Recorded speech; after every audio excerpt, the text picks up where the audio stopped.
श्री गणेशाय नमः। जय सिया राम भक्तजनों, स्वागत आप सभी का श्री रामचरितमानस के 9वें दिन की कथा में।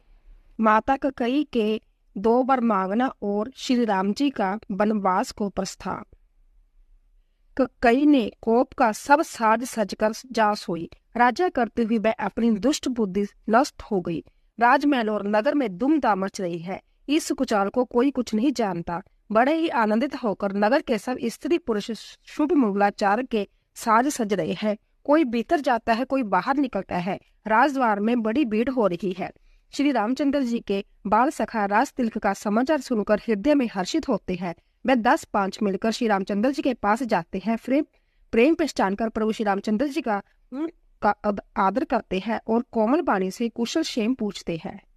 अपने प्रिय सखा श्री रामचंद्र जी की आज्ञा पाकर वह आपस में एक दूसरे से श्री रामचंद्र जी की बड़ाई करते हुए घर लौटते हैं और कहते हैं, संसार में श्री रघुनाथ जी के समान शील और स्नेह को निभाने वाला कौन है। भगवान हमें यही दे कि हम अपने कर्मश बरमते हुए जिस जिस जोनी में जन्मे वहां हम तो सेवक हो और सीतापति श्री रामचंद्र जी हमारे स्वामी हो जाए, नाता अंत तक निभ जाए। नगर में की ऐसी ही अभिलाषा है, परंतु कैकेयी के हृदय में बड़ी जलन हो रही है।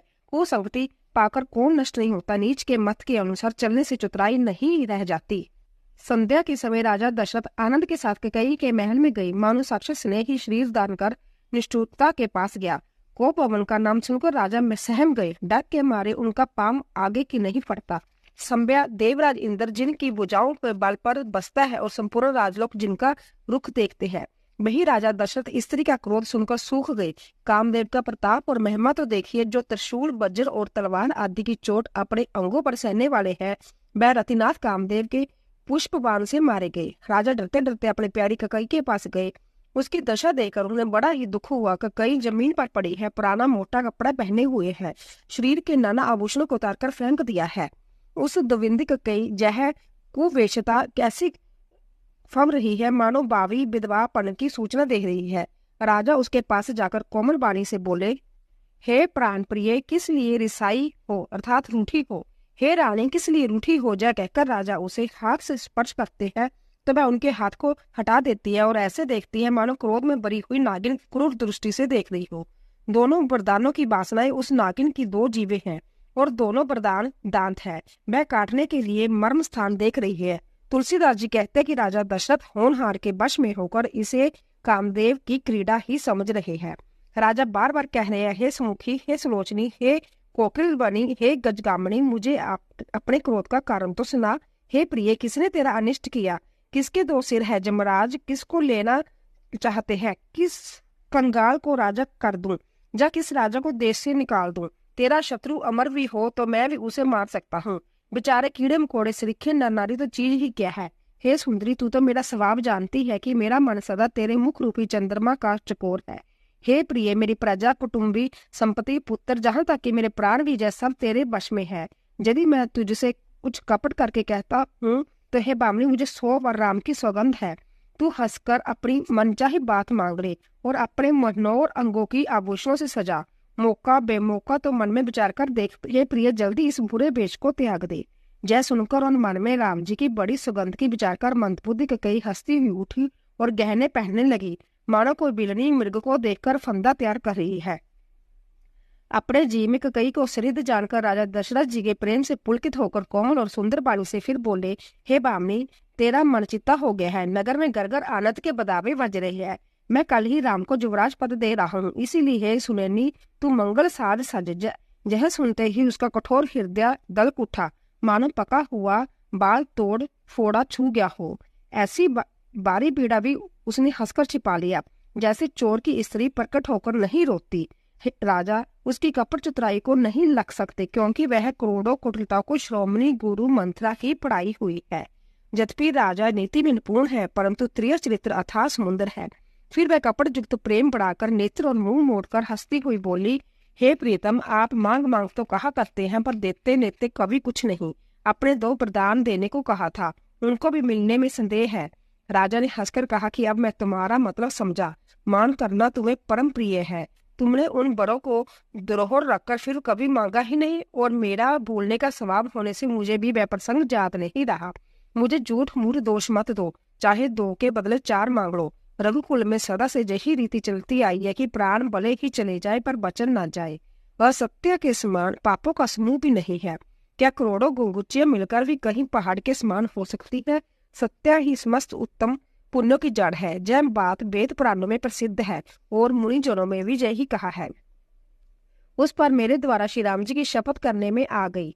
श्री रघुनाथ जी मेरे पुण्य और स्नेह की सीमा है। इस प्रकार बात पक्की करा के द्विवेदी कई हंसकर बोली, मानो उसने बुरे विचार रूपी दुष्ट पक्षी बाज की कुहली खोल दी हो। राजा का मनोरथ सुंदर वन है, सुख सुंदर पक्षियों का समुदाय है। उस पर बिलनी की तरह कई ने अपना वचन रूपी भयंकर बाज छोड़ना चाहती है। वह बोली, हे प्राण प्रिय सुनिए, मेरे मन को बाने वाला एक बार तो दीजिए। व्रत को राज तिलक और हे नाथ दूसरा बार भी हाथ जोड़कर मांगती हूँ, मेरा मनोरथ पूरा कीजिए। तपस्वियों के वेश में विशेष उदासीन भाव से राम 14 वर्ष वन में निवास करे। ककई की कोमल वचन सुनकर राजा के हृदय में ऐसा शौक हुआ जैसे चंद्रमा की किरणों के स्पर्श चकवा बिकल हो जाता है। राजा सहम गए, उनसे कुछ कहते न बना, मानो बाज वन में बटने पर जपता हो। राजा का रंग बिल्कुल उड़ गया, मानो ताड़ के पेट की बिजली ने मारा हो। जैसे ताड़ के पेट पर बिजली गिरने से वह जुलस कर बदरंग हो जाता है, वही हाल राजा का हुआ। माथे पर हाथ रखकर दोनों नेत्र बंद करके राजा ऐसे सोच करने लगा मानो साक्षात सोच ही शरीर दान कर सोच कर रहा है। वह सोचते है, हाय मेरा मनोरथ रूपी कल्प वृक्ष फूल चुका था, परंतु फलते समय ककई ने हथनी की तरह उसे जड़ समेत उखाड़ कर नष्ट कर डाला। ककई ने अयोध्या को उजाड़ कर दिया और विपत्ति सुदृढ़ नींव डाल दी। किस अवसर पर क्या हो गया, स्त्री का विश्वास करके मैं वैसे ही मारा गया जैसे जोग की सिद्धि रूपी फल मिलने के समय जोग की अविद्या नष्ट कर देती हो।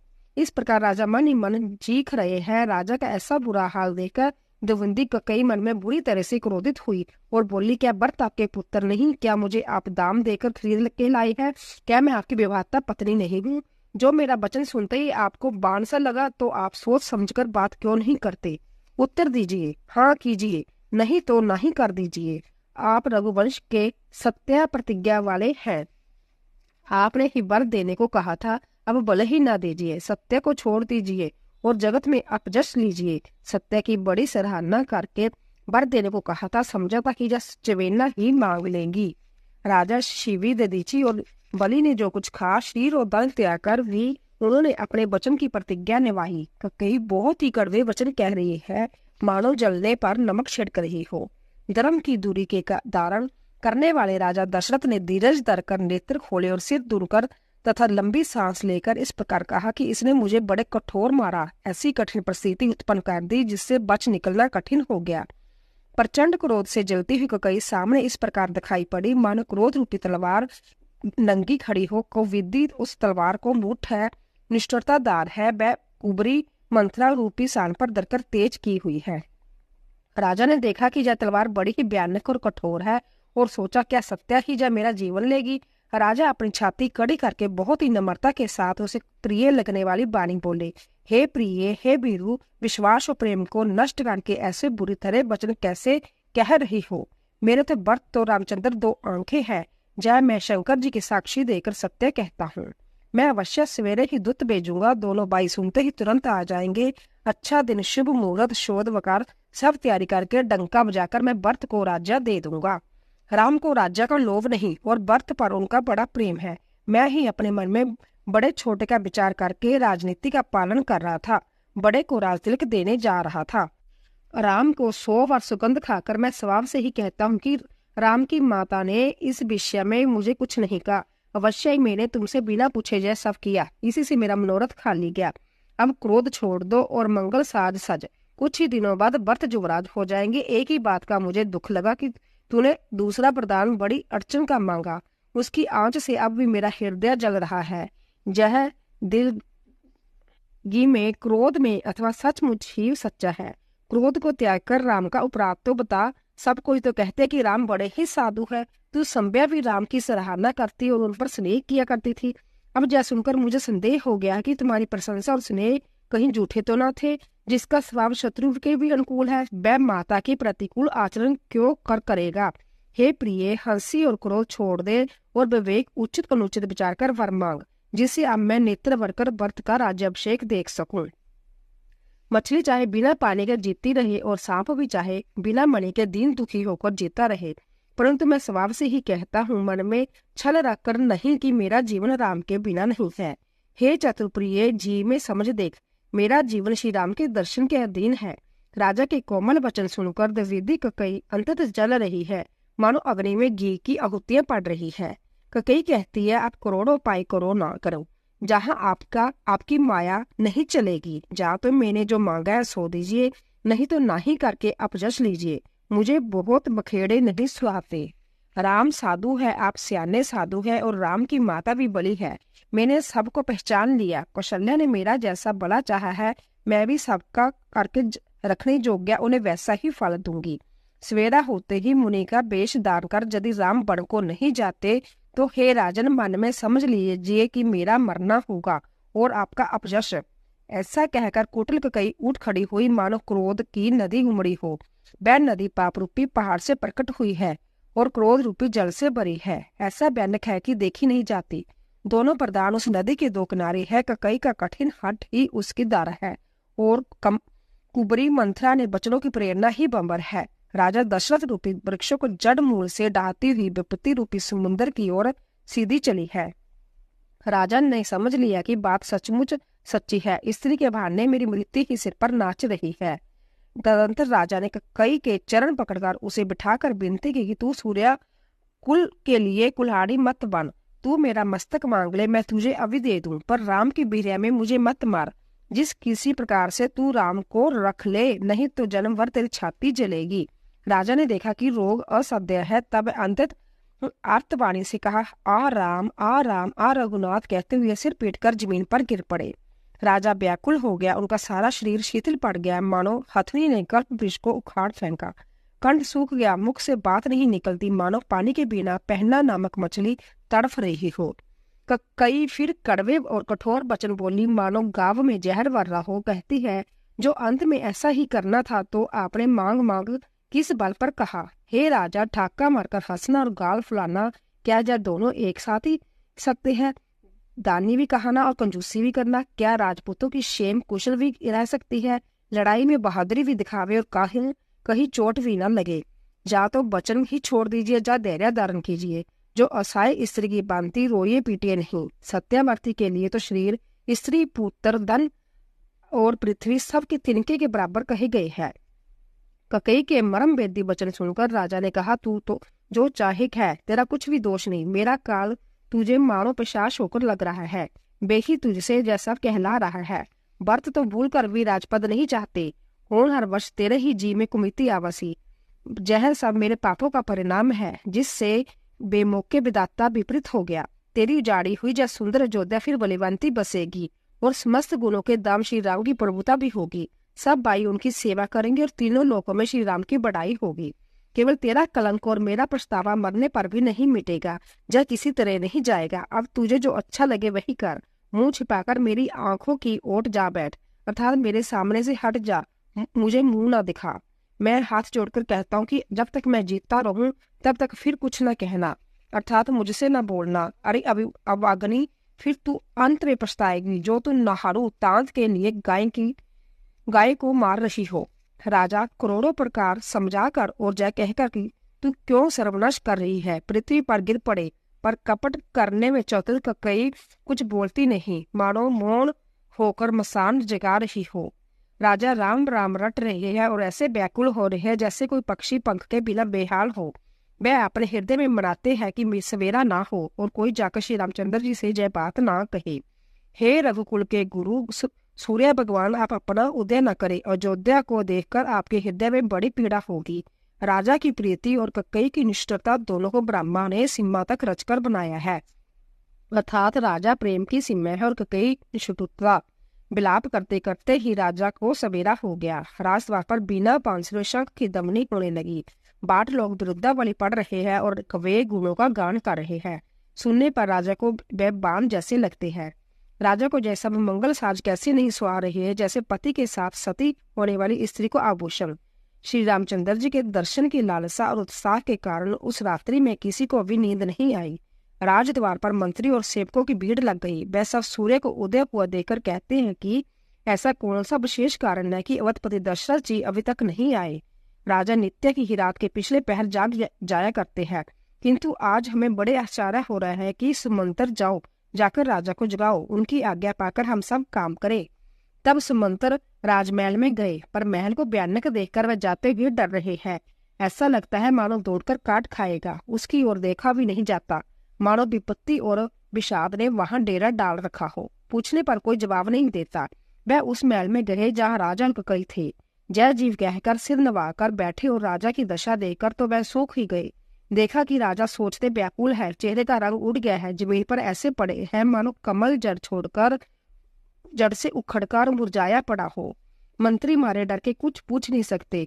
तब अशुभ से बरी हुई और शुभ से बिहन कई बोली, राजा को रात भर नींद नहीं आई, इसका कारण जगदीश्वर ही जाने। इन्होंने राम राम रट कर सवेरा कर दिया, परंतु इसका भेद राजा कुछ भी नहीं बतलाते। तुम जल्दी राम को बुला लाओ, तब आकर समाचार पूछना। राजा का रुख जानकर सुमंत्र जी चले। समझ गए कि रानी ने कुछ कुचाल किया है। सुमंत्र सोच से व्याकुल है, रास्ते पर पैर नहीं पड़ता, अर्थात आगे नहीं बढ़ता। सोचते हैं राम जी को बुलाकर राजा क्या कहेंगे। किसी तरह से हृदय में धीरज धरकर वह द्वार पर गए। सब लोगों को मनमारे देखकर पूछने लगे। सब लोगों का समाधान करके सुमंत्र वहां गए जहाँ सूर्यकुल के तिलक श्री रामचंद्र जी थे। श्री रामचंद्र जी ने सुमंत्र को आते देखा तो पिता के समान समझकर उनका आदर किया। श्री रामचंद्र जी के मुख को देखकर और राजा की आज्ञा सुनाकर वह रघुकुल के दीपक श्री रामचंद्र जी को अपने साथ ले आए। श्री रामचंद्र जी मंत्री के साथ बुरी तरह से बिना किसी लवाज में जा रहे हैं। जा देखकर कि लोग जहां तहां विषाद कर रहे हैं।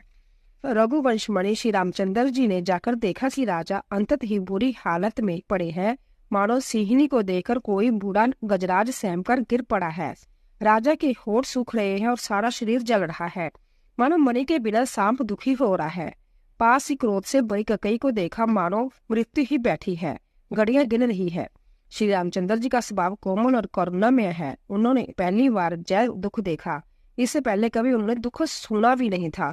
तो भी समय का विचार करके हृदय में धीरज धरकर उन्होंने मीठे वचनों से माता ककई से पूछा, हे माता, मुझे पिताजी के दुख का कारण कहो, ताकि जिससे उसका निवारण करूं वह जतन किया जाए। ककई ने कहा, हे राम सुनो, सारा कारण यही है कि राजा का तुम पर बहुत स्नेह है। इन्होंने मुझे 2 वरदान देने को कहा था।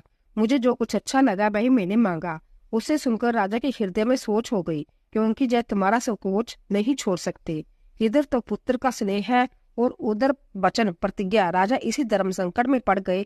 यदि तुम कर सकते हो तो राजा की आज्ञा शिरोधार्य करो और इनके कठिन क्लेशों को मिटाओ। ककई के वेद रख बैठी ऐसी कड़वी वाणी कह रही थी, जैसे सुनकर संभ्या कठोरता भी अंतत व्याकुल हो उठी। जीव धनुष है, वचन बहुत से तीर है और मानो राजा की ही कोमल निशाने के समान है। इस सारे समान के साथ मानो संभ्या कठोर पंचश्रेष्ठ वीर का शरीर दान करके धनुष विद्या सीख रही है। श्री रघुनाथ जी को सब हाल सुनाकर वहां वह ऐसे बैठी है मानो निष्ठुरता ही शरीर दान कर किए हुए है। सूर्यकल के सूर्य स्वाभाविक ही आनंदित दान श्री रामचंद्र जी मन में मुस्कुरा कर सब दूसरों से रहित ऐसे कोमल और सुंदर वचन बोले जब मानव वाणी की भूषण ही थे। हे माता सुनो, वही पुत्र वडभागी है जो पिता माता के वचनों की अनुरागी पालन करने वाला है। माता पिता को संतुष्ट करने वाला पुत्र हे जननी सारे संसार में दुर्लभ है। वन में विशेष रूप से मुनियों का मिलाप होगा, जिससे मेरा सभी प्रकार से कल्याण है। उसमें भी फिर पिताजी की आज्ञा और है। जननी तुम्हारी सम्मति है और प्राण प्रिय व्रत राज्य पावेंगे। इन सभी बातों को देखकर जब प्रतीत होता है कि आज विधाता सब प्रकार से मुझे सम्मुख है, मेरे अनुकूल है। यदि ऐसे काम के लिए भी मैं वन को जाऊं तो मूर्खों के समाज में सबसे पहले मेरी गिनती करनी हो। जो कल्पवृक्षों को छोड़कर रैन को सेवा करते हैं और अमृत त्याग कर विष मांग लेते हैं, हे माता तुम मन में विचार कर देखो, वह महामूर्ख भी ऐसा मौका पाकर कभी न चुकेगा। हे माता मुझे एक ही दुख विशेष रूप से हो रहा है, वह महाराज को अंतत व्याकुल देकर। इस थोड़ी सी बात के लिए ही पिताजी को इतना भारी दुख हो गया। हे माता मुझे इस बात पर विश्वास नहीं होता, क्योंकि महाराज तो बड़े ही धीर और गुणों की अथाह समुद्र है। अवश्य ही मुझसे कोई बड़ा अपराध हो गया, जिसके कारण महाराज मुझसे कुछ नहीं कहते। तुम्हें मेरी सुगंध है माता, तुम सच सच कहो। रघुकुल में श्रेष्ठ श्री रामचंद्र जी के स्वभाव ही सीधे वचनों को दविंदी का कई टेढ़ा होकर के जान रही है, जैसे जबकि जल समान ही होता है, परंतु जो उसमें टेढ़ी चाल से ही चलती है। रानी कक्कई श्री रामचंद्र जी का रुख पाकर हर्षित हो गई और कपटपूर्ण स्नेह दिखाकर बोली, तुम्हारी शपथ और व्रत की सुगंध है। मुझे राजा के दुख का दूसरा कुछ भी कारण विदित नहीं। हे तात, तुम अपराध के योग्य नहीं। तुमसे माता पिता का अपराध पन पड़े जय संभव नहीं। तुम तो माता पिता और भाइयों के सुख देने वाली हो। हे राम, तुम जो कुछ कह रहे हो सब सत्य है। तुम पिता माता के वचनों में तत्पर हो। मैं तुम्हारी बलिहारी जाती हूँ। तुम पिता को समझाकर वही बात कहो जिससे बुढ़ापे में इनका अपजश ना हो। जिस पुण्य ने इनको तुम जैसे पुत्र दिए है उसका निरादर करना उचित नहीं।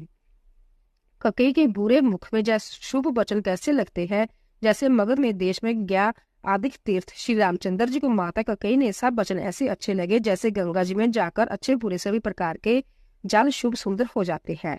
इतने में राजा की मूर्छा दूर हो गई। उन्होंने राम का स्मरण करके राम राम कहकर फिर करवट ली। मंत्री ने श्री रामचंद्र जी का आना कहकर समय अनुकूल विनती की। जब राजा ने सुना कि श्री रामचंद्र जी पधारे हैं तो उन्होंने धीरज धर के नेत्र खोले। मंत्री ने संभालकर राजा को बिठाया। राजा ने श्री रामचंद्र जी को अपने चरणों में पड़ते देखा। स्नेह से बिकट राजा ने राम जी को हृदय से लगा लिया, मानो सांप ने अपनी खोई हुई मणि फिर पा ली। राजा दशरथ जी श्री रामचंद्र जी को देखते ही रह गए। उनके नेत्रों से आंसू की धारा बह चली। शोक के विशेष वश होने के कारण राजा कुछ नहीं कह सकते। वह बार बार श्री रामचंद्र जी के हृदय से लगाते हैं और मन में ब्रह्मा जी को मनाते हैं कि जिससे श्री रघुनाथ जी की वन को ना जाए। फिर महादेव जी का स्मरण करके उनसे निहोरा करते हुए कहते हैं, हे सदाशिव, आप मेरी विनती सुनिए। आप शीघ्र प्रसन्न होने वाले और मुंह मांगा देने वाले हैं। अंततः मुझे अपना दीन सेवक जानकर मेरे दुखों को दूर कीजिए। आप प्रेरक रूप से सबके हृदय में हैं। आप श्री रामचंद्र जी को ऐसी बुद्धि दीजिए जिससे वह मेरे वचन को त्याग कर और शील स्नेह को छोड़कर घर में ही रह जाए। जगत में चाहे अपजश हो और शीश नष्ट हो जाए, चाहे नया पाप होने से मैं नरक में गिरूं अथवा स्वर्ग चला जाऊं, और भी सब प्रकार के दूसरे दुख आप मुझसे सहन न करा ले, पर श्री रामचंद्र जी मेरी आंखों की ओट ना हो। राजा मन ही मन इस प्रकार विचार कर रहे हैं, बोलते नहीं। उनका मन पीपल के पत्ते की तरह डोल रहा है। श्री रघुनाथ जी ने पिता को प्रेम के वश जानकर और जय अनुमान करके कि माता फिर कुछ कहेगी, देश काल और अवसर के अनुकूल विचार कर विनीत वचन कहे, हे तात, मैं कुछ कहता हूँ या चिठाई करता हूँ। इस अनुचित करो मेरी बाल्यावस्था समझकर क्षमा कीजिएगा। इस अंत तुच्छ बात के लिए आपने इतना दुख पाया। मुझे किसी ने पहले कहकर जय बात नहीं जनाई। स्वामी को इस दशा में देखकर मेरे माता से पूछा। उनसे सारा प्रसंग सुनकर मेरे सब अंग शीतल हो गए। हे पिताजी, इस मंगल के समय स्नेहवश होकर सोच करना छोड़ दीजिए और हृदय में प्रसन्न होकर मुझे आज्ञा दीजिए। यह कहते हुए प्रभु श्री रामचंद्र जी समान पुलकित हो गए। उन्होंने फिर कहा, इस पृथ्वी तल पर उसका जन्म धन्य है जिसके चरित्र सुनकर पिताजी को परम आनंद हो, जिसको माता पिता प्राणों के समान प्रिय है। चारों पदार्थ अर्थ धर्म काम मोक्ष उसके कष्ट लगत मुट्ठी में है। आपकी आज्ञा पालन करने और जन्म का फल पाकर मैं जल्दी ही लौट आऊंगा। अंत कृपया आज्ञा दीजिए, माता से विदा मांगाता हूँ, फिर आपके पैर लगकर वन को चलूंगा। ऐसा कहकर तब श्री रामचंद्र जी वहां से चल दिए। राजा ने शोकवश कोई उत्तर नहीं दिया। वह बहुत ही तीखे बात नगरवार में इतनी जल्दी फैल गई मानो डंक मारते ही बिच्छू का विष सारे शरीर में चढ़ गया हो। इस बात को सुनकर सब स्त्री पुरुष ऐसे व्याकुल हो गए जैसे दावानल वन में आग लगी। देखकर बैल और वृक्ष मुरझा जाते हैं। जो जहाँ सुनता है वही सिर पीटने लगता है। वहां विषाद है, किसी को धीरज नहीं बंधता। सबके मुख सूख जाते हैं, आंखों से आंसू बहते हैं। शोक हृदय में नहीं समाता, मानो कर्णों सर की सेना अवध पर डंका बजाकर उत्तर आई हो। सब मेल मिल गए हैं। इतने में ही विधाता ने बात बिगाड़ दी। जहां तहां लोग कई को गाली दे रहे हैं। इस पापनी को क्या सूझ पड़ा जो इसने छाए घर पर आग रख दी। यह अपने हाथ से अपनी आंखों को निकालकर देखना चाहती है और अमृत फेंककर विष चखना चाहती है। जय कुटिल कठोर दुविधि और अवाकनी कई रघुवंश रूपी बांस के बन के लिए अग्नि हो गई। पत्ते पर बैठकर इसने पेड़ को काट डाला। सुख में शोक का ठाठ ठटकर रख दिया। श्री रामचंद्र जी इसे सदा प्राणों के समान प्रिय थे, फिर भी न जाने किस कारण इसने जय कुटिलता ठानी। कवि सत्य ही कहते हैं कि स्त्री का स्वभाव सब प्रकार से पकड़ने में न आने योग्य अथाह और भेद भरा होता है। अपनी परछाई भले ही पकड़ जाए पर बाई स्त्री की गति नहीं जानी जाती। आग क्या नहीं जला सकती, समुद्र में क्या नहीं समा सकता, अवला कहने वाली प्रबल स्त्री क्या नहीं कर सकती। और जगत में काल किसको नहीं खाता। विधाता ने क्या सुनाकर क्या सुना दिया और क्या दिखाकर अब जी क्या दिखाना चाहता है। एक कहते हैं कि राजा ने अच्छा नहीं किया, द्विवेदी कक्कई को विचारकर वर नहीं दिया, जो हट करके कक्कई की बात को पूरा करने में अड़े रहकर संभव सब दुखों के पात्र हो गए। स्त्री के विशेष वश होने के कारण मानो उनका ज्ञान और गुण जाता रहा। एक दूसरे जो धर्म की मर्यादा को जानते हैं और सियाने वह राजा को दोष नहीं देते। वह शिवी, दधीची और हरिश्चंद्र की कथा एक दूसरे से खनाकर कहते हैं। कोई एक इसमें वर्त जी की सम्मति बताते हैं, कोई एक सुनकर उदासीन भाव से रह जाते हैं, कुछ बोलते नहीं। कोई हाथों से कान मूंदकर और जीभ को दांतों तले दबाकर कहते हैं कि जय बात झूठ है, ऐसी बात कहने से तुम्हारे पुण्य नष्ट हो जाएंगे। भरत जी तो श्री रामचंद्र जी के प्राणों के समान प्रिय है। चंद्रमा चाहे आग की चिंगारियों को बरसाने लगे और अमृत चाहे विष के समान हो जाए, परंतु भरत जी इस वक्त में भी कभी श्री रामचंद्र जी के विरुद्ध कुछ नहीं करेंगे। कोई एक विधाता दोष देते हैं जिसने अमृत दिखलाकर विष दे दिया। नगर में खलबली मच गई, सब किसी को सोच हो गया, हृदय में दुसह जलन हो गई, आनंद उत्साह मिट गया। ब्राह्मण की स्त्रियां कुल की माननीय बड़ी बूढ़ी और जो कक्कई को परम प्रिय थी, वह उसकी शील सराहना करके उसे सीख देने लगी, पर उसको उनके वचन बाण के समान लगते हैं। मैं कहती है, तुम तो सदा कहा करती थी कि श्री रामचंद्र जी के समान मुझको भरत भी प्यारे नहीं है। इस बात को सारा जगत जानता है। श्री रामचंद्र जी पर तो तुम स्वाभाविक ही स्नेह करती रही, आज किस अपराध से उन्हें बन देती हो। तुमने कभी सोतिया हार नहीं किया, सारा देश तुम्हारे प्रेम और विश्वास को जानता है। अब कौशल्या ने तुम्हारा कौन सा बिगाड़ कर दिया जिसके कारण तुमने सारे नगर पर बजर गिरा दिया। क्या सीता जी ने अपने पति का साथ छोड़ देगी? क्या लक्ष्मण जी श्री रामचंद्र जी के बिना घर रह सकेंगे? क्या भरत जी श्री रामचंद्र जी के बिना अयोध्यापुरी का राज्य भोग सकेंगे? और क्या राजा श्री रामचंद्र जी के बिना जीवित रह सकेंगे? अर्थात ना सीता जी जहाँ रहेगी, ना लक्ष्मण जी रहेंगे, ना भरत जी राज्य करेंगे और ना ही राजा ही जीवित रहेंगे। सब उजाड़ हो जाएगा। हृदय में ऐसा विचार कर क्रोध छोड़ दो, शोक और कलंक की कोठी मत बनो। भरत को अवश्य युवराज पद दो, पर श्री रामचंद्र जी को वन में क्या काम है? श्री रामचंद्र जी के राज्य के भूखे नहीं है, वे धर्म की दूरी के धारण करने वाले और विषय रस से रूखे हैं, अर्थात उनमें विषय शक्ति है ही नहीं। तुम राजा से दूसरा वर ले लो कि श्री राम घर छोड़कर गुरु के घर रहे। जो तुम हमारे कहने पर न चलोगे तो तुम्हारे हाथ कुछ भी न लगेगा। यदि तुमने कुछ हंसी की तो उसे प्रकट कहकर जाना कि मैंने दिल लगी की है। राम श्रीखा पुत्र क्या बनने के योग्य है, जय सुनकर लोग तुम्हें क्या कहेंगे? जल्दी उठो और वही उपाय करो जिससे उपाय से शोक और कलंक का नाश हो। जिस तरह शोक और कलंक के मिटे, वही उपाय करके कुल की रक्षा करो। बन जाते हुए श्री रामचंद्र जी को हट करके लौटा लो, दूसरी कोई बात ना चला। तुलसीदास जी कहते हैं कि जैसे सूर्य के बिना दिन, प्राण के बिना शरीर और चंद्रमा के बिना रात, वैसे श्री रामचंद्र जी के बिना अयोध्या हो जाएगी। हे बामनी, तू अपने हृदय की इस बात को समझकर तो सही। इस प्रकार सखियों ने ऐसा सीख दी जो सुनने में मीठी और परिणाम में हितकारी थी, पर कुटिलता कुबरी की सिखाई पढ़ाई हुई कक्कई ने इस पर जरा भी कान नहीं दिया। कक्कई कोई उत्तर नहीं देती, मैं दुस्सह क्रोध मारे रूखी हो रही है, ऐसे देखती है मानो भूखी बागिन हिरनियों को देख रही हो। तब सखियों ने रोग को असादाय समझकर उसे छोड़ दिया। सब उसकी मंदबुद्धि अवाग्नी कहती हुई चल दी। राज्य करते हुए इस कक्कई को देव ने नष्ट कर दिया। इसने जैसा कुछ किया वैसा कोई भी न करेगा। नगर के सब स्त्री पुरुष इस प्रकार विलाप कर रहे हैं और उस कुचाली कक्कई को करोड़ों गालियां दे रहे हैं। लोग विश्व ज्वर भयानक दुख की आग से जल रहे हैं। लंबी सांसें लेते हुए वे कहते हैं कि श्री रामचंद्र जी के बिना जीने की कौन आशा है। महान विजोग की शंका से प्रजा ऐसी व्याकुल हो गई मानो पानी सूखने से समय जलचर जीवों की समुदाय व्याकुल हो जाती है। सभी पुरुष और स्त्रियां अंतत विषाद वश हो रहे हैं। स्वामी श्री रामचंद्र जी माता कौशल्या के पास गए। उनका मुख प्रसन्न है और चित्त में चुगना उत्साह है। यह सोच मिट गई है कि राजा कहीं रख न ले। श्री राम जी को राजतिलक की बात सुनकर विषाद हुआ था कि सब भाइयों को छोड़कर बड़े भाई मुझको ही राजतिलक क्यों होता है। अब माता कक्कई की आज्ञा और पिता की मौन सम्मति पाकर वह सोच मिट गई। श्री रामचंद्र जी का मन नए पकड़े हुए हाथी के समान और राजतिलक उस हाथी के बांधने की कांटेदार लोहे की बेड़ी के समान है। बन जाना है। जय सुनकर अपने को बंधन से छूटा जानकर उनके हृदय में आनंद बढ़ गया। रघुकुल तिलक श्री रामचंद्र जी ने दोनों हाथ जोड़कर आनंद के साथ माता के चरणों में सिर नवाया। माता ने आशीर्वाद दिया, अपने हृदय से लगा लिया और उन पर गहने तथा कपड़े निशावर किए।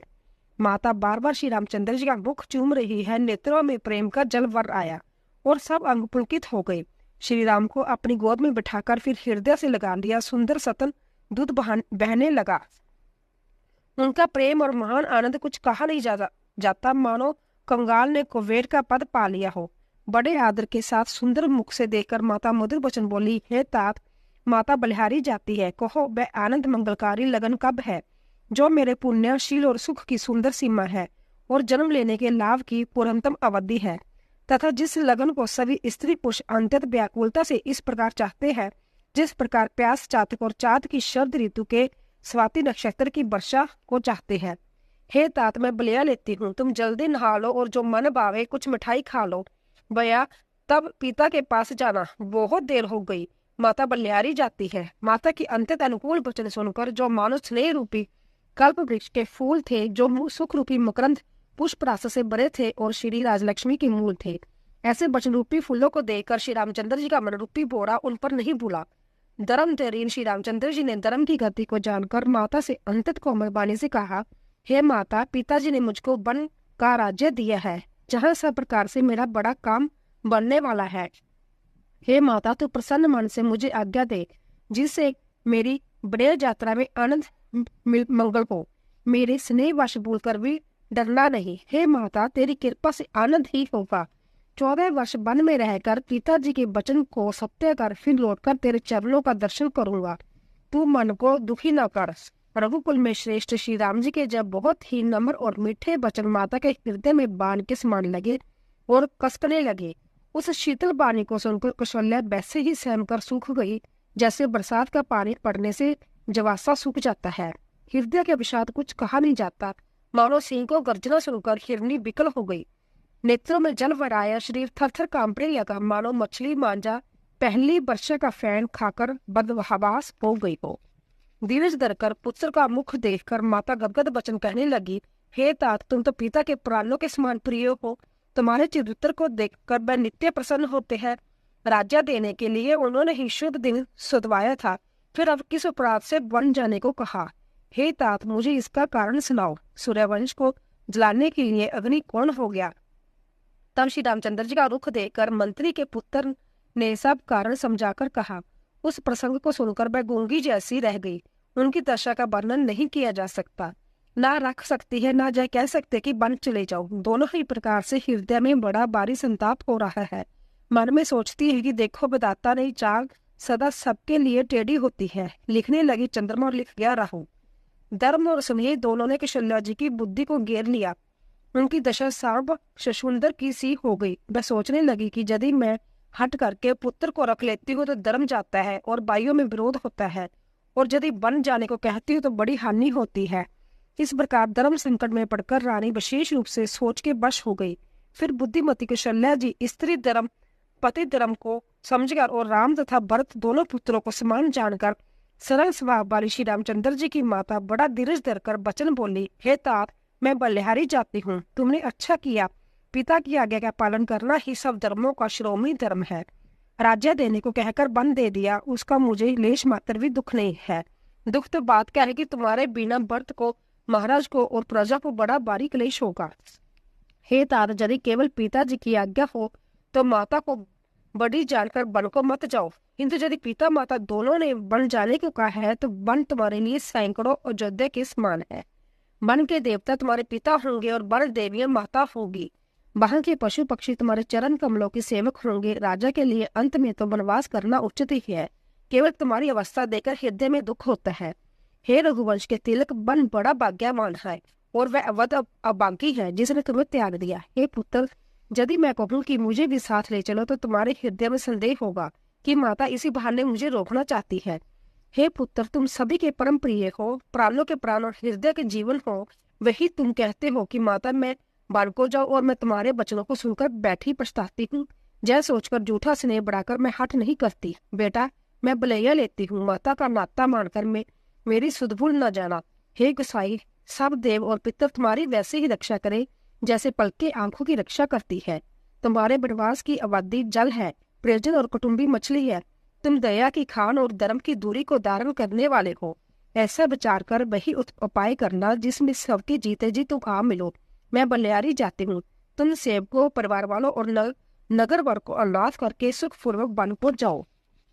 आज सबके पुण्य का फल पूरा हो गया, कठिन काल हमारे विपरीत हो गया। इस प्रकार बहुत विलाप करके और अपने को परम अभागनी जानकर माता श्री रामचंद्र जी के चरणों में लिपट गई।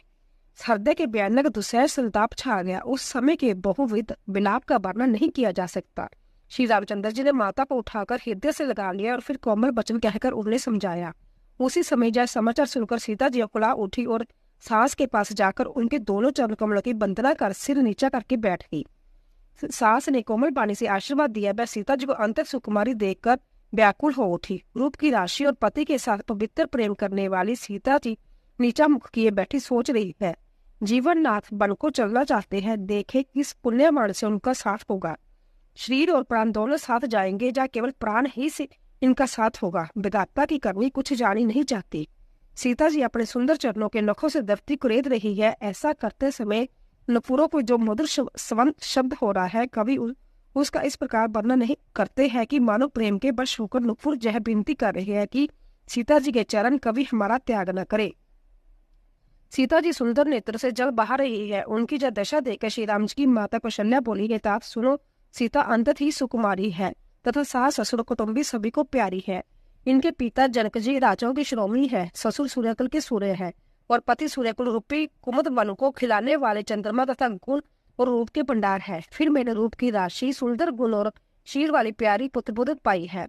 मैंने इनको आंखों की पुतली बनाकर इनसे प्रेम बढ़ाया है और अपने प्राण इनमें लगा रखे हैं। इन्हें कल्प तारक के समान मेरे बहुत तरह से बड़े लाड़ चाप से साथ स्नेह रूपी जल से सींच कर पाला है। अब इस लता को फूलने फलने के समय विधाता बाम हो गए। कुछ जाना नहीं जाता कि इसका क्या परिणाम होगा। सीता ने पलंग के ऊपर गोद और हिंडोले को छोड़कर कठोर पृथ्वी पर कभी पैर नहीं रखा।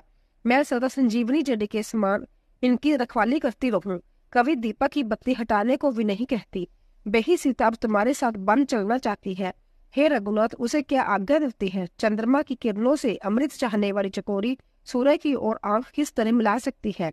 हाथी, सिंह, राक्षस आदि अनेक दुष्ट जीव जंतु वन में विचरते रहते हैं। हे पुत्र, क्या विष की वाटिका में सुंदर संजीवनी बूटी शोभा पा सकती है? वन के लिए तो ब्रह्मा जी ने विषय सुख को ना जानने वाली कोढ़ और बीलों की लड़कियों को रचा है, जिनका पत्थर के कीड़े जैसा कठोर स्वभाव है। उन्हें वन में कभी क्लेश नहीं होता। अथवा तपस्वियों की स्त्रियां वन में रहने योग्य है, जिन्होंने तपस्या के लिए सब भोग तज दिए हैं। हे पुत्र, जो तस्वीर के बंदर को देखकर डर जाती है, वह सीता वन में किस तरह रह सकेगी? देव सरोवर कमल वन में विचरण करने वाली हंसनी क्या गंडेओं में रहने के योग्य है? ऐसा विचार कर जैसी तुम्हारी आज्ञा हो, मैं जानकी जो वैसी ही शिक्षा दूं। माता कहती है, यदि सीता घर में रहे तो मुझको बहुत सारा हो जाए। श्री रामचंद्र जी ने माता की प्रिय वाणी सुनकर, जो मानुषील और स्नेह रूपी अमृत से सनी हुई थी, विवेक में प्रिय वचन कहकर माता को संतुष्ट किया। फिर वन के गुण दोष प्रकट करके वह जानकी जी को समझाने लगी। माता के सामने सीता जी कुछ कहने को सोचाते हैं, पर मन में जब समझ कर कि जब समय ऐसा ही है, वह बोले, हे राजकुमारी, मेरी सिखावन सुनो, मन में कुछ दूसरी तरह न समझ लेना। जो अपना और मेरा भला चाहती हो तो मेरा वचन मानकर घर रहो। हे ब्राह्मणी, मेरी आज्ञा का पालन होगा। सास की सेवा पड़ पड़ेगी। घर रहने में सभी प्रकार से भलाई है। आदर पूर्वक सास ससुर के चरणों की पूजा करने से बढ़कर दूसरा कोई धर्म नहीं है। जब जब माता मुझे याद करेगी और प्रेम से व्याकुल होने के कारण उनकी बुद्धि बोली हो जाएगी, वह अपने आप को भूल जाएगी। हे सुंदरी, तब तब तुम कोमल बाणी से पुरानी कथाएं कह कहकर इन्हें समझाना। हे मुखी, मुझे सैकड़ों संबंध है। मैं जिस स्वभाव से ही कहता हूँ कि मैं तुम्हें केवल माता के लिए ही घर पर रखता हूँ। मेरी आज्ञा मानकर घर रहने से गुरु और वेद के द्वारा सम्मत धर्म का फल तुम्हें बिना ही क्लेश मिल जाता है, किंतु हठ के वश होकर गालव मुनि और राजा नहुष आदि सबने संकट ही सही। हे मुखी, हे सियानी, सुनो, मैं भी पिता के वचन को सत्या करके शीघ्र ही लौटूंगा। दिन जाते देर नहीं लगेगी। हे सुंदरी, हमारी जा सीख सुनो। हे बामा, यदि प्रेम वश हट करोगी तो तुम परिणाम में दुख पाओगी। वन बड़ा कठिन और भयानक है। वहां की धूप, जाड़ा, वर्ष और हवा भी सभी बड़े भयानक है। रास्ते में कुछ कांटे और बहुत से कंकड़ है, उन पर बिना जूते के पैदल ही चलना होगा। तुम्हारे चरण कमल कोमल और सुंदर है और रास्ते में बड़े बड़े दुर्गम पर्वत है। पर्वतों की गुफाएं, खो, दरारें, नदियां, नद और नाले ऐसे अज्ञे और गहरे हैं कि उनकी ओर देखा तक नहीं जाता। रिछ बाघ, भेड़िया, सिंह और हाथी ऐसे शब्द करते हैं कि उन्हें सुनकर दिल भाग जाता है। जमीन पर सोना, पेड़ों की छाल के बस्तर पहनना और कंद मूल फल का भोजन करना होगा। और वह भी क्या सदा सब दिन मिलेंगे? सब कुछ अपने अपने समय के अनुकूल ही मिल सकेगा। मनुष्य को खाने वाले राक्षस फिरते रहते हैं। वह करोड़ों प्रकार के कपट रूप धारण कर लेते हैं। पहाड़ का पानी बहुत ही लगता है। वन की विपत्ति बखानी नहीं जा सकती। वन में भीषण सर्प, भयानक पक्षी और स्त्री पुरुषों को चुराने वाले राक्षसों के झुंड रहते हैं। वन की भयंकरता ज्यादा आने मात्र से धीर पुरुष भी डर जाते हैं। फिर हे मंगल रोचनी, तुम तो स्वभाव से ही डरपोक हो। हे हंग संगमी, तुम बन के योग्य नहीं हो। तुम्हारे बन जाने की बात सुनकर लोग मुझे अपजश देंगे। मानसरोवर के अमृत के समान जल से पाली हुई हंसनी कहीं खारे समुद्र में जी सकती है? नवीन आम के वन में बिहार करने वाली कोयल क्या करील के जंगल में शोभा पाती है? हे चंद्रमुखी, हृदय में ऐसा विचार कर तुम घर पर ही रहो। वन में बड़ा कष्ट है। स्वाभाविक ही हित चाहने वाले गुरु और स्वामी की सीख को जो सिर चढ़ाकर नहीं मानता, वह हृदय में भरपेट पछताता है और उसके हित की हानि अवश्य होती है। प्रीतम की कोमल तथा मनोहर वचन सुनकर सीता जी के सुंदर नेत्र जल से भर गए। श्री राम जी, शीतल सीख उनको कैसी जलाने वाली है, जैसे चकवी को शरद ऋतु को चांदनी रात होती है। जानकी से कुछ उत्तर देते नहीं बनता।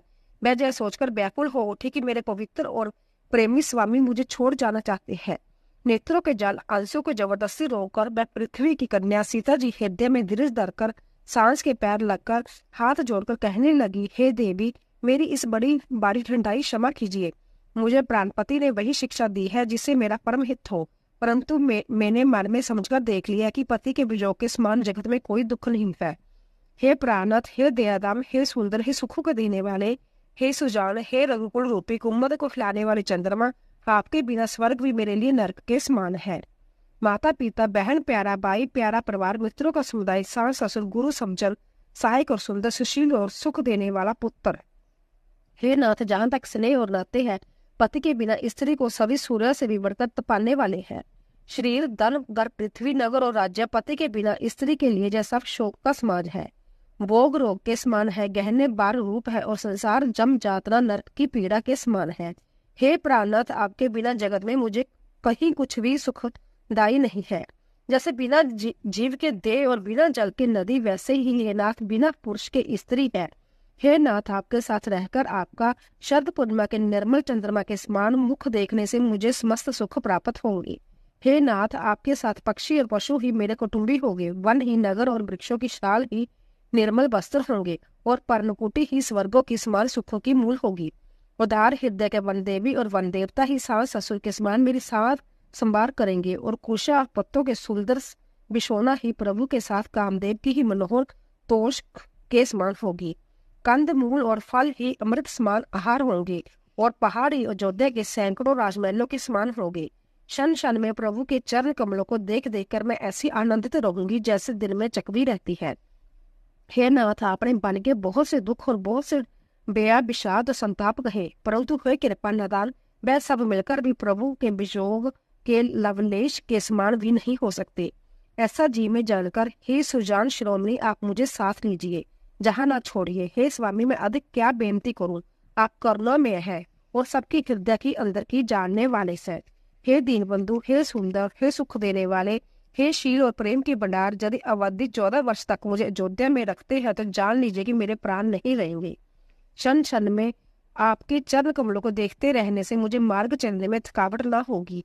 हे प्रीतम, मैं सभी प्रकार से आपकी सेवा करूंगी और मार्ग चलने से होने वाली सारी थकावट को दूर कर दूंगी।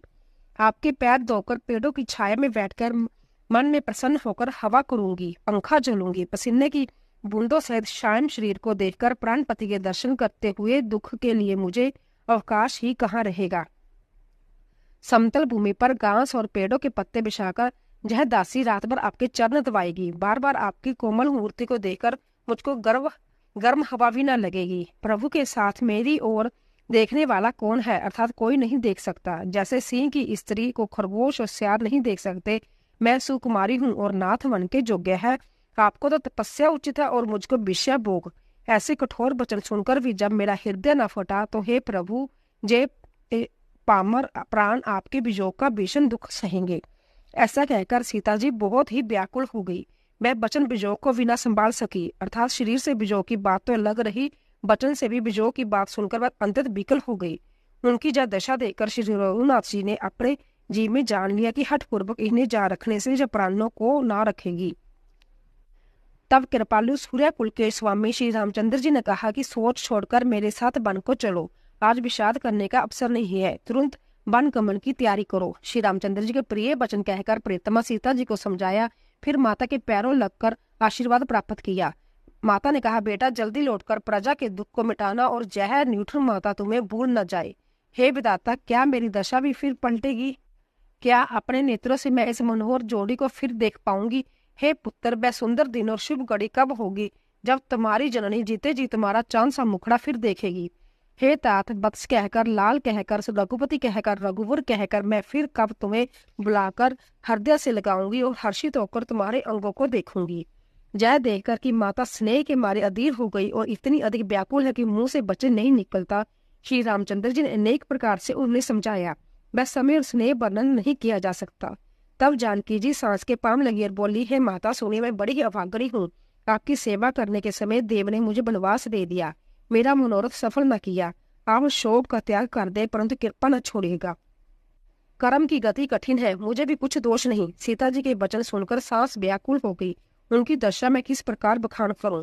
उन्होंने सीता जी को बार बार हृदय में लगाया और धीरे धरकर शिक्षा दी और आशीर्वाद दिया कि जब तक गंगा जी और जमुना जी में जल की धारा बहे तब तक तुम्हारा सुहाग अचल रहे। सीता जी को सामने अनेकों प्रकार से आशीर्वाद और शिक्षाएं दी और वह बड़े ही प्रेम से बार बार चरण कमलों में सिर नवाकर चली। जब लक्ष्मण जी ने जैसा समाचार पाया तब वह व्याकुल होकर उदास मुंह उठ दौड़े। शरीर कांप रहा है, रोमांच हो रहा है, नेत्र आंसू से भरे हैं। प्रेम से अंतत अधीर होकर उन्होंने श्री राम जी के चरण पकड़ लिए। वह कुछ कह नहीं सकते, खड़े खड़े देख रहे हैं। ऐसे दिन हो रहे हैं मानो जल से निकाले जाने पर मछली दीन हो रही है। हृदय में जय सोच है कि विधाता क्या होने वाला है, क्या हमारा सब सुख और पुण्य पूरा हो गया? मुझको श्री रघुनाथ जी के क्या कहेंगे, घर पर रखेंगे या साथ ले चलेंगे? श्री रामचंद्र जी ने भाई लक्ष्मण को हाथ जोड़कर और शरीर तथा घर के सभी से नाता तोड़े हुए खड़े देखा। तब नीति में निपुण और शील स्नेह सरलता और सुख के समुद्र श्री रामचंद्र जी वचन बोले, हे तात, परिणाम में होने वाले आनंद को हृदय में समझकर तुम प्रेमवश अधीर मत हो। जो लोग माता पिता और गुरु स्वामी की शिक्षा को स्वाभाविक ही सिर चढ़ाकर उसका पालन करते हैं, उन्होंने ही जन्म लेने का लाभ पाया है, नहीं तो जगत में जन्म व्यर्थ है। हे भाई, हृदय में ऐसा जानकर मेरी सीख सुनो और माता पिता के चरणों की सेवा करो। व्रत शत्रु के घर पर नहीं है, महाराज वृद्ध है और उनके मन में मेरा दुख है। इस अवस्था में मैं तुमको साथ लेकर बन जाऊं तो अयोध्या सभी प्रकार से अनाथ हो जाएगी। गुरु पिता माता प्रजा और परिवार सभी पर दुख का दुस्सह बार आ पड़ेगा। अंत्य तुम जही रो और सबका संतोष करते रहो, नहीं तो हे तात बड़ा दोष होगा। जिसके राज्य में प्यारी प्रजा दुखी रहती है वह राजा अवश्य ही नरक का अधिकारी होता है। हे तात, ऐसी नीति विचार कर तुम घर रह जाओ। जय सुनते ही लक्ष्मण जी बहुत ही व्याकुल हो गए। इन शीतल वचनों से वह कैसे सूख गए, जैसे पाले के स्पर्श से कमल सूख जाता है। प्रेम बख्श लक्ष्मण जी से कुछ उत्तर देते हुए नहीं बनता। उन्होंने व्याकुल होकर श्री राम जी के चरण पकड़ लिए और कहा, हे नाथ, मैं दास हूँ और आप स्वामी हैं। अंते आप मुझे छोड़ ही दे तो मेरा क्या वश है? हे स्वामी, आपने मुझे सीख तो बड़ी अच्छी दी, पर मुझे अपनी कायरता से वह मेरे लिए पहुंच के बाहर लगी। शास्त्र और नीति के तो वह श्रेष्ठ पुरुष अधिकारी है जो धीर है और धर्म की दूरी को दान करने वाली है। मैं तो प्रभु आपके स्नेह में पला हुआ छोटा बच्चा हूँ। कई हंस भी मंदराचल जैसे मेरू पर्वत को उठा सकते हैं।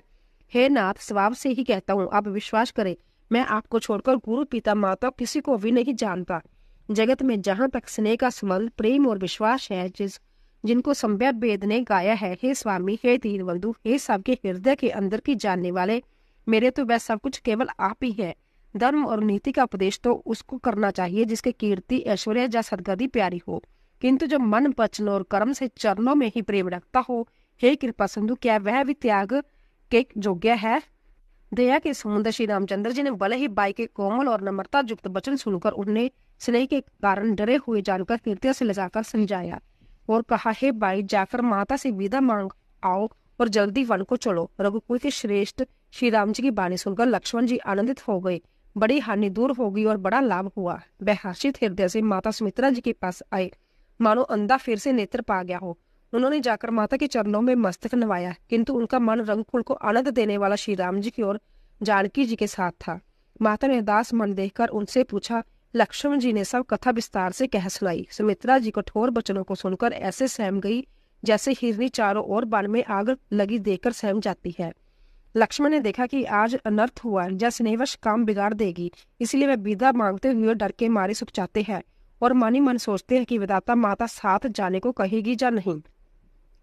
सुमित्रा जी ने श्री राम जी और सीता जी के रूप, सुंदर, शील और स्वभाव को समझाकर और उन पर राजा का प्रेम देखकर अपना सिर पीटा और कहा कि ये पापनी कैकेयी ने बुरी तरह घात लगाया है। परंतु कुछ समय जानकर धैर्य धारण किया और स्वभाव से हित चाहने वाली सुमित्रा जी कोमल वाणी से बोली, हे तात, जानकी जी तुम्हारी माता है और सब प्रकार से स्नेह करने वाले श्री रामचंद्र जी तुम्हारे पिता है। जहाँ श्री राम जी का निवास हो वही अयोध्या है, जहाँ सूर्य का प्रकाश हो वही दिन है। यदि निश्चय ही सीता राम वन को जाते हैं तो अयोध्या में तुम्हारा कुछ भी काम नहीं है। गुरु, पिता, माता, भाई, देवता और स्वामी, इन सबको सेवा प्राण के समान करनी चाहिए। फिर श्री रामचंद्र जी तो प्राणों के भी प्रिय है, हृदय की भी जीवन है और सभी के स्वार्थ रहित सखा है। जगत में जहाँ तक पूजनीय और परम प्रिय लोग हैं वह सब राम जी के नाते से ही मानने योग्य है। हृदय में ऐसा जानकर हे तात, उनके साथ बन जाओ और जगत में जीने का लाभ उठाओ।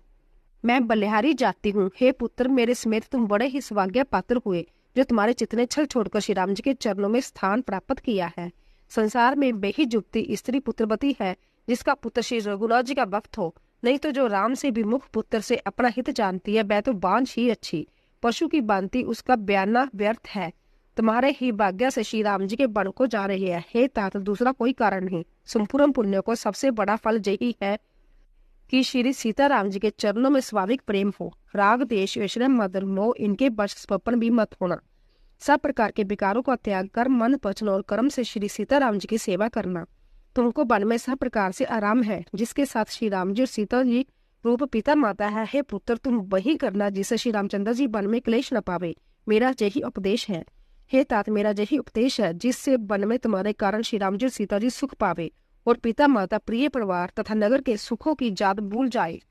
तुलसीदास जी कहते हैं, सुमित्रा जी से इस प्रकार हमारे प्रभु को शिक्षा देकर आज्ञा दी और फिर यह आशीर्वाद दिया कि श्री सीता जी और श्री रघुनाथ जी के चरणों में तुम्हारा निर्मल गाढ़ प्रेम नित नित नया हो। माता के चरणों में सिर नवाकर हृदय में डरते हुए कि अब कोई विघ्न न आए, लक्ष्मण जी तुरंत इस तरह चल दिए जैसे सौभाग्यवश कोई हिरन कठिन फंदे की तोड़ाकर बाहर निकला।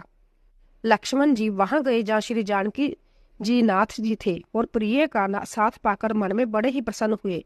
श्री राम जी और सीता जी के सुंदर चरणों की वंदना करके वह उनके साथ चले और राजभवन में आए। नगर के स्त्री पुरुष आपस में कह रही है कि विधाता ने खूब बनाकर बात बिगाड़ी। उनके शरीर दुबले, मन दुखी और मुख उदास हो रहे हैं। वह ऐसे व्याकुल हो रहे हैं जैसे शहद छीन लिए जान पर शहद की मक्खियां व्याकुल हुई। सब हाथ मल रहे हैं और सिर धुलकर पछता रहे हैं, मानो बिना पंख के पंछी व्याकुल हो रहे हैं। राजद्वार पर बड़ी भीड़ हो रही है, अपार विषाद का वर्णन नहीं किया जा सकता। श्री रामचंद्र जी पधारे हैं। जब प्रिय वचन सुनकर मंत्री ने राजा को उठाकर बिठाया। सीता जी सहित दोनों पुत्रों देखकर राजा बहुत व्याकुल हुए। सीता सहित दोनों सुंदर पुत्रों को देख कर राजा उकलाते हैं और स्नेहवश बार बार उन्हें हृदय से लगा लेते हैं।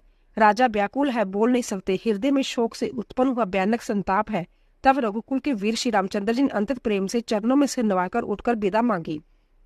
हे पिताजी, मुझे आशीर्वाद और आज्ञा दीजिए। हर्ष के समय आप शोक क्यों कर रहे हो? हे तात, प्रिय के प्रेम वश प्रमाद करने से जगत में जश जाता रहेगा और निंदा होगी। जय सुनकर स्नेहवश राजा ने उठकर श्री रघुनाथ जी को बाम पकड़कर उन्हें बैठा लिया और कहा, हे तात सुनो, तुम्हारे लिए मुनि लोग कहते हैं कि श्री राम चराचर स्वामी है। शुभ और अशुभ कर्मों के अनुसार ईश्वर हृदय में विचार कर फल देता है। जो कर्म करता है वही फल पाता है, ऐसी वेद की नीति है। जैसा कोई कहते हैं, किंतु इस अवसर पर तो इसके विपरीत हो रहा है। अपराध तो कोई और ही करे और उसके फल का भोग कोई और पावे। भगवान की लीला बड़ी ही विचित्र है, उसे जानने योग्य जगत में कौन है। राजा ने इस प्रकार श्री रामचंद्र जी को रखने के लिए छल छोड़कर बहुत से उपाय किए, पर जब उन्होंने धर्म धुरंधर धीरधर और बुद्धिमान श्री राम जी का रुख देख लिया तो वह रहते हुए न जान पड़े। तब राजा ने सीता जी को हृदय लगा लिया और बड़े प्रेम से बहुत प्रकार की शिक्षा दी। भान के दुसह दुख कहकर सुनाई। फिर सास, ससुर तथा पिता के सुखों को समझाया, परंतु सीता जी का मन श्री रामचंद्र जी के चरणों में अनुरुक्त था, इसीलिए उन्हें घर अच्छा नहीं लगा और न वन भयानक लगा। फिर और सब लोगों ने भी वन विपत्तियों की अधिकता बता बताकर सीता जी को समझाया। मंत्री सुमिंदर जी की पत्नी और गुरु वशिष्ठ जी की स्त्री अरुंधति तथा और भी 4 स्त्रियां स्नेह के साथ कोमल बानी कहती है कि तुमको तो वनवास दिया नहीं, इसीलिए जो ससुर गुरु और सास कहे तुम वही करो। जब शीतल हितकारी मधुर और कोमल सीख सुनने पर सीता जी को अच्छी नहीं लगी। वह इस प्रकार व्याकुल हो गई मानो शरद ऋतु के चंद्रमा की चांदनी लगते ही ककई व्याकुल हो उठी हो। सीता जी की खोजवश उत्तर नहीं देती। इन बातों को सुनकर ककई तमकर उठी। उसने मुनियों को वस्त्र आभूषण माला मेखला आदि और बर्तन कमंडल आदि लाकर श्री रामचंद्र जी के आगे रख दी और कोमल वाणी से कहा, हे रघुवीर, राजा को तुम प्राणों से समान प्रिय हो। प्रेम वश दुर्बल हृदय के राजा शील और स्नेह नहीं छोड़ेंगे। पुण्य सुंदर और जश और परलोक चाहे नष्ट हो जाए पर तुम्हें बन जाने को वे कभी नहीं कहेंगे। ऐसा विचार कर जो तुम्हें अच्छा लगे वही करो। माता की सीख सुनकर श्री रामचंद्र जी बड़ा सुख पाया, परंतु राजा को यह वचन बाण के समान लगे। अब भी अवाग्य प्राण क्यों नहीं निकलती। राजा मूर्छित हो गए, लोग व्याकुल हो गए, किसी को कुछ सूझ नहीं पड़ता कि क्या करे। श्री रामचंद्र जी तुरंत मुनि का वेश बनाकर और माता पिता को सिर नवाकर चले दिए। वन का सब साज समान सजकर वन के लिए आवश्यक वस्तुएं साथ लेकर श्री रामचंद्र जी स्त्री और बाई लक्ष्मण जी सहित ब्राह्मण और गुरु के चरणों की वंदना करके सबको अचेत करके चले। राजमहल से निकलकर श्री रामचंद्र जी वशिष्ठ जी के दरवाजे पर जा खड़े हुए और देखा कि सब लोग विरह के अग्नि में जल रहे हैं। उन्होंने प्रिय वचन कहकर सबको समझाया। फिर श्री रामचंद्र जी ने ब्राह्मणों को भी मंडली को बुलाया। गुरु जी से कहकर उन सबको वर्ष भर का भोजन दिए और आदर दान तथा विनय से उन्हें वश में कर लिया। फिर जाचकों की दान और मान देकर संतुष्ट किया तथा मित्रों का भी पवित्र प्रेम से प्रसन्न किया। फिर दास दासियों को बुलाकर उन्हें गुरु जी को सौंपकर हाथ जोड़कर बोले, हे गोसाई, इन सबकी माता पिता के समान सार संभार देख रेख करते रहिएगा। श्री रामचंद्र जी के बार बार दोनों हाथ जोड़कर सबसे कोमल बानी कहते हैं कि मेरा सब प्रकार से हितकारी मित्र वही होगा जिसकी चेष्टा से महाराज सुखी रहे। हे परम चतुर प्रवासी सज्जनों, आप लोग सब वही उपाय करिएगा जिससे मेरी सब माताएं मेरे गृह के दुखी ना हो। इस प्रकार श्री रामचंद्र जी सबको समझाए हर्षित होकर गुरु जी के चरण कमलों में सिर नवाया। फिर गणेश जी, पार्वती और कैलाश पति महादेव जी को मनाकर तथा आशीर्वाद पाकर श्री रघुनाथ जी चले। श्री राम जी के चलते ही बड़ा भारी विषाद हो गया। नगर का हाहाकार सुना नहीं जाता। लंका में बुरे शकुन होने लगे। अयोध्या में अंतर शोक छा गया और देव लोग सब हर्ष और विषाद दोनों वश में हो गए। मूर्छा दूर हुई तब राजा जागे और समुद्र को बुलाकर ऐसे कहने लगे, श्री राम को वन को चले गए पर मेरे प्राण नहीं जा रहे हैं। ना जाने जा किस सुख के लिए शरीर में टिक रहे हैं। इससे अधिक बलवती और कौन सी व्यथा होगी जिस दुख को पाकर प्राण शरीर को छोड़ेंगे। फिर धीरे धीरे कर राजा ने कहा, सखा तुम रथ लेकर श्री राम के साथ जाओ। अंतर सुकुमार दोनों कुमारों और सुकुमारी जानकी को रथ में चढ़ाकर वन दिखलाकर 4 दिन के बाद लौट आना। यदि देरवन दोनों भाई ना लौटे क्योंकि श्री रघुनाथ जी के प्रण के सच्चे दृढ़ता के नियम पालन करने वाले हैं, तो तुम हाथ जोड़कर विनती करना कि हे प्रभु, जनक कुमारी सीता जी को तो लौटा दीजिए। या पति रामचंद्र भगवान की जय। तो दोस्तों, आशा करती हूँ कि आपको हमारी रामचरितमानस की कथा अवश्य पसंद आई होगी। प्लीज जाने से पहले कमेंट बॉक्स में जय श्री राम अवश्य लिखें और चैनल को सब्सक्राइब कीजिए, लाइक कीजिए और ज्यादा से ज्यादा शेयर कीजिए। आप सभी का धन्यवाद।